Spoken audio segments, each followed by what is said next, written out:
میں جو پچھلے سال خان صاحب کے پاس بھی گیا، ایمانداری والی آپ کو بات بتاؤں، یقین کیجیے میں دل سے آپ کو بتاؤں کیا شاہ صاحب یہ بڑی امپورٹنٹ سی بات ہے. یہ اس کے پیچھے جو سا ہے وہ کیا انٹینشن تھی، موٹیویشن تھی، ذہن میں کیا تھا، کیا کرنا چاہ رہے تھے؟ We need to just talk on that. میری ایج ہو گئی ہے 44، رائٹ.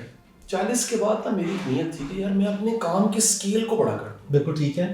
دنیا میں نا جو ٹرم ہے نا ملٹیپلائی کرنا اور کمپاؤنڈنگ، یہ پرانی ہو چکی ہے. نیا ورڈ آ گیا اسکیل، اسکیل کرنا. تو میں کہتا ہوں میں اسکیل کر دوں گا، میں اپنی ٹیچنگ کو، میسج کو، اوپینین میکنگ کو، سوشل ریفارم کو کون تک لے جاؤں گا. بالکل ٹھیک ہے. فالوئنگ ہر جگہ تھا. میں تو سر آج سے 8-10 پہلے سیشنز کرتا رہا ہوں تو موب دیکھتا رہا ہوں اللہ کی مہربانی سے. ایک عام سا ٹیچر اٹھ کے یہاں تک پہنچا. میری یہ کوشش تھی کہ میں ان سب کے ساتھ بات چیت کروں، ان سب کو ریکارڈ کروں. میرے کچھ غلطیاں ہیں، میں لسٹ اپنی 6 غلطیوں کی لسٹ میں نے یاد کر لیا کہ یہ غلطیاں میں نے زندگی وہ بھی میں نے آپ سے پوچھ لی ہے. تو میں نے اس کا آغاز کیا خان صاحب سے. میں انہیں ملا، سچ بتاؤں تو وہ کمیونیکیشن ان کے ساتھ میرا ایک آف کیمرہ بھی ایک بڑا اچھا تعلق بنا. آف کیمرہ ہم نے ایک سیرت کی کتاب ڈسکس کی، میری بڑی پسندیدہ کتاب ہے. 1989 میں وہ اس کو پریزیڈنشل ایوارڈ ملا تھا. اس کتاب کا نام ہے نبی مکرم صلی اللہ علیہ وسلم باسط ماہر نفسیات. خان صاحب بڑا اپریشیٹ کیا. وہ بڑے، آپ کو پتہ ہے خان صاحب کا سیرت بڑا ایک فیورٹ ٹاپک تھا. سیرت کا مطالعہ بھی ان کا سیرت کا فیورٹ ٹاپک. تو ہماری نا ایک آف کیمرہ ایک بڑی شاندار کمیونیکیشن بن گئی. ایک ہوتا ہے نا کہ جیسے میں آپ کے پاس آیا ہوں تو میں بیٹھ ہی گیا ہوں، میری وہ والی حالت تھی. اچھا اب وہ پرانا لیسن بتا رہا ہوں تھوڑی دیر پہلے جو بتایا ہے کہ لیڈر کے ارد گرد کون ہوتے ہیں؟ خوش آمدی. یاد رکھیے گا خوش آمدی کے پاس کمپیٹنسی نہیں ہوتی، خوش آمدی ہوتی ہے. خوش آمد ہوتی. مجھے خبر نہیں تھی. غلطی نمبر 1، مجھے ملنا تھا تو مجھے 1 to 1 ملنا تھا. دیکھیں آپ کی میری دوستی جس بھی دن ہوئی نا 1 to 1 ہوئی تھی. جی ہمارا ملوانے والے ہوں گے لیکن وہ اس وقت نہیں تھے. 100%. ہم نے دونوں کو ہاتھ پکڑ کے سائڈ پہ ہو گئے کہا یار ہم بھائی ایسے ہی ہوا نا. ایسے ہی. وہاں غلطی ہوئی کہ وہاں پر لوگ موجود تھے. ان کے لیے شدید انسیکیورٹی. یہ جو میں بار بار روک رہا تھا اور اس چیزوں کے مذاق اڑایا گیا، وہ مجھے کہہ رہے تھے ختم کریں. فرض کریں نا ریکارڈنگ ہو رہی ہے، آپ کا لڑکا بار بار آ کے اندر آپ مجھے کہے قاسم صاحب بس کریں آپ، تو میں کیا میں کہوں گا یار 1 منٹ بات مکمل کر لیں. جی ہاں ایسے ہی ہے. ٹھیک ہے نا جی. تو یہ چلتا رہا. دوسری بات یہ تھی، یہ غلطی نمبر 1 ہو گئی. غلطی نمبر 2 میں نے بیٹھ کے سوچا کہ یہ میرا پلان تھا کہ میں 20 انٹرویو کروں گا، زرداری صاحب کا، میاں صاحب کا، سب کا. اس کے بعد میں ایک لیڈرشپ کا پورا ایک کمپین بناؤں گا اور ہر ضلع میں جا کے پوری قوم کو صرف اویئر کروں گا. یار صرف اویئر کروں گا کہ یار یہ لیڈر ہوتا ہے. میرا یہ انالیسس ہے 20 کا انٹرویو کرنے. غلطی نمبر 2 یہ ہوئی کہ میں نے اپلوڈ کر دیا اسے. مجھے صبر کرنا چاہیے تھا. مجھے سارا ڈیٹا اکٹھا کر کے لیکن آپ بھی ریکارڈ کر کے ابھی نہیں اپلوڈ کریں گے، 2 دن بعد اپلوڈ ہوگا. تو یہ غلطی ہو گئی. تیسری غلطی کیا ہوئی کہ ویری نیکسٹ ڈے میں پرویز الہی صاحب کو ملا اور اس کے بعد میں شہباز شریف صاحب وہ پرائم منسٹر تھے ان کو ملا. ان کی ریکارڈنگ نہیں ہو سکی، ان کی طبیعت ناساز تھی. میرا خیال ہے کہ مجھے اتنی جلدی اوپینین نہیں دینا چاہیے تھا. یہ میں اپنی غلطی کا اعتراف کرتا ہوں، مجھے اوپینین نہیں دینا چاہیے. میں نے جلدی یہ کی کہ اسی رات ایک ٹی وی چینل پہ میں نے اوپینین دے دیا. یہ میری مسٹیک ہے. میں دیکھیں جو کوئی غلطی مان لے وہ چھوٹا نہیں ہوتا، بڑا ہوتا ہے. میں اپنی غلطی مان رہا ہوں کہ مجھے انٹینشن جو ہے وہ بڑی کلیئر ہے، بٹ یہ اسٹریٹجک جو ہے نا وہ ہیپننگز ہیں. اس سیل فون میں 10,500 نمبر سیو ہے، آپ کا بھی نمبر سیو. میرا ایک دوست کام نہیں ہوا، ان کو میری نیت کا پتا تھا. جی ہاں دے نو یو. وہ جن کو سر میں نے ایک دانہ کر کے لوگ اکٹھے کیے ہیں زندگی میں. یہ دوست ہوتے ہیں نا، یہ جنازہ ہوتے ہیں آپ کا. انہوں نے آپ کو قبر میں ڈالنا ہوتا ہے. یہ آپ کو پیتو ہوتے ہیں آپ کے.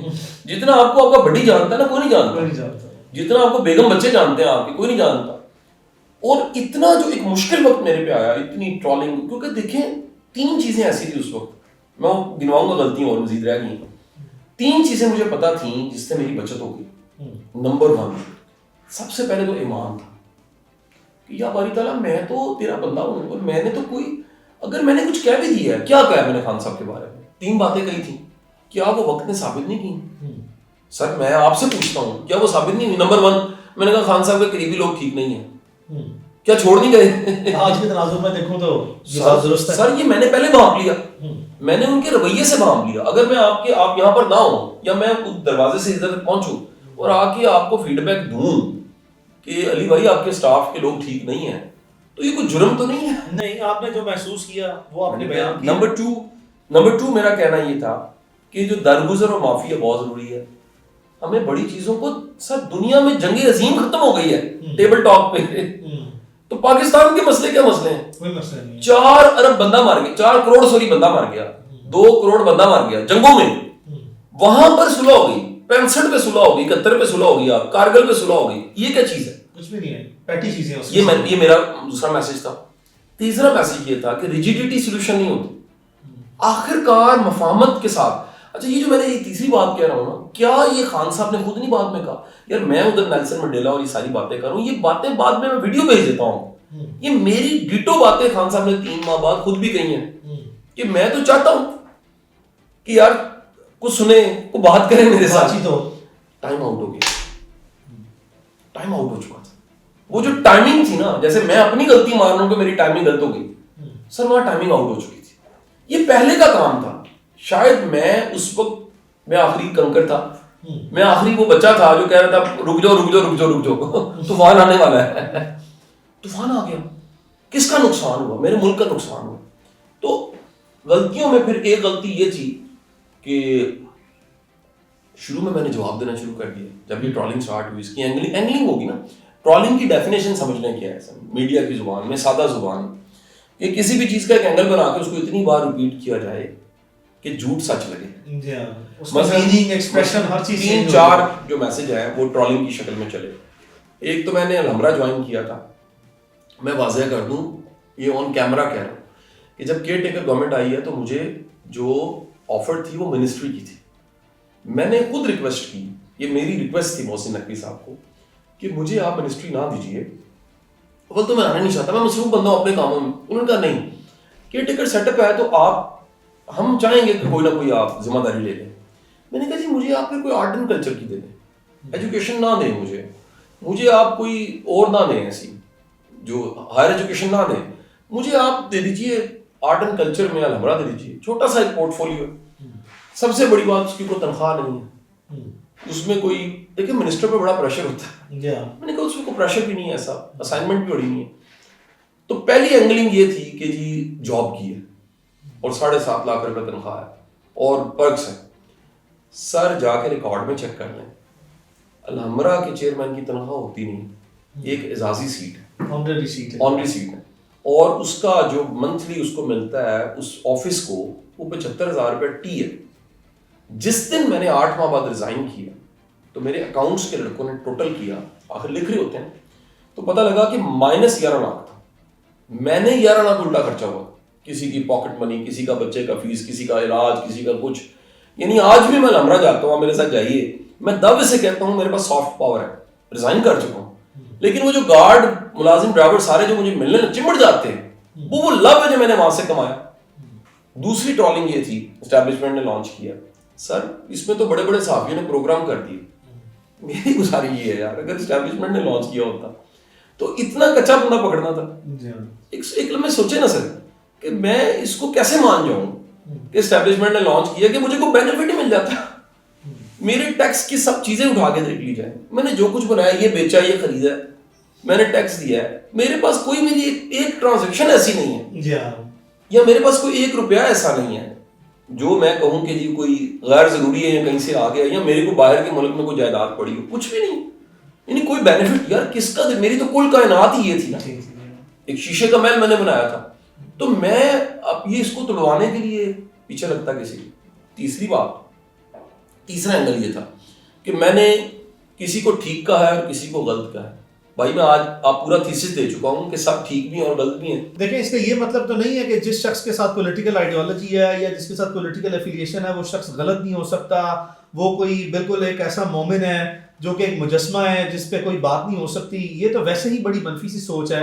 شاہ صاحب کبھی پالیٹکس میں آنے کا ادروائز جو ہے وہ پلان تھا یا ہے یا کبھی ہوگا؟ دیکھیں سر گزارش پتہ ہے کہ میں اپنی اسٹرینتھ اور ویکنیسز سے واقف ہوں.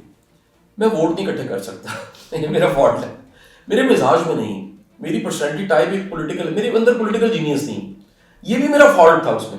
اگر پولیٹیکل جینیس ہوتی میں ایسے میں, آپ ایڈوائزر ہوتے ہیں میرے, آپ مجھے کرنے دیتے, سوال ہی پیدا نہیں ہوتا, کیونکہ میرے اندر, آپ کے اندر پولیٹیکل جینیس ہے, میرے میں نہیں ہے. میرے میں کوئی اور اسٹرینتھ ہوگی, ہم سب اچھائیوں برائیوں کا, کمیوں کوتاہیوں کا مجموعہ ہے. تو میں یہ تو ہو سکتا ہے کہ ملک میں کوئی ایسی کوئی ذمہ داری جس سے اس ملک کو فائدہ ہو جائے, جس کی مجھے تنخواہ نہ ملے سر, جس سے مجھے کوئی پرکس نہ ملے, جس سے مجھے کوئی بینیفٹ نہ ہو, لیکن میرے ملک کو فائدہ ہو جائے. میں زندگی کو ایک برف کی ڈلی سمجھتا ہوں جو کھل رہی ہے, کم ہو رہی ہے, میلٹ ہو رہی ہے, ختم ہو جانا ہے, ختم ہونے سے پہلے کسی کو فائدہ دے دے. شاہ صاحب اگر آج آپ کو موقع دیا جائے کہ ملک میں 5 بڑے سوشل ریفارمز کریں تو آپ کی پرائورٹی جو ہے وہ 5 بڑے سوشل ریفارمز کی کیا ہوگی؟ Number 1 education, number 2 education, number 3 education, 4 and 5 education. اس کے بغیر ہم آگے نہیں بڑھ سکتے, اور وہ بھی آئی ٹی ایجوکیشن. اگر اب انقلاب لانا ہے نا تو وہ سب سے بڑا انقلاب پتہ کیا ہوگا, وہ شوکت خان ٹائپ ادارے سے نہیں ہوگا. میں ریئلی بتا دوں, خان صاحب بھی کچھ اگر کہیں نا کہ نیا کیا ہونا چاہیے تو وہ آئی ٹی کا ریفارم ہے, وہ اے آئی کا ریفارم ہے. آپ 12 کروڑ یوتھ کو یہ ٹرولنگ پہ لگانے کی بجائے اور سوشل میڈیا پہ لگانے کی بجائے اور یہ جنگ جو دے دیا آپ نے, اس کی بجائے اگر آپ یہ 12 کروڑ کی یوتھ کو فورس بنا دیتے آئی ٹی کی, اے آئی, خدا کی قسم یہ چینلائز کرتے, اس ملک کے لیے تو مسئلہ ہی کوئی نہیں تھا. سر انڈیا میں کتنے جو ہے نا وہ اس وقت یونیکارن بن چکے ہیں, ہمارے پاس یونیکارن ہی کوئی نہیں ہے. ایک چھوٹی سی, میں کیونکہ آپ کے ساتھ وعدہ ہو گیا کہ ہم نے 7 اپ کی بوتل کی طرح نا جی اچانک ختم کرنا ہے. ہالی ووڈ میں آپ سے سوال کروں گا, وہ کتنی کو ورتھ ہے اس کی, یعنی کتنا پیسے کی ورتھ ہے اس کی؟ it's hundreds of billions. It's $50 billion, 47 or 50 Google پہ لکھا annual, یہ ان کا یہ ورتھ ہے ٹوٹل, اس کا بزنس اس میں $47 billion. آپ کے خیال میں جو گیمنگ انڈسٹری, جو یہ گیمیں کھیلتے ہیں بچے, یہ اس کی ورتھ کیا ہے؟ اس کی بھی tens of billions of dollars ہے سر. یہ 450, اس سے 10 ٹائمز زیادہ. آپ کے ملک میں اتنا پوٹینشل ہے, ان بچوں کو آپ گیمنگ اسٹوڈیوز بنا کے دے دیں, انقلاب آ جائے گا. آپ کو یہ بتا دوں, اگر فیس بک کا مالک آج کا بلینئر ہے دنیا کا, تو اگلے لیڈرز اور اگلے ہیروز اے آئی سوشل میڈیا کے ذریعے ہوں گے. وہ امروز چٹان نوائے وقت سے نہیں ہو سکتے.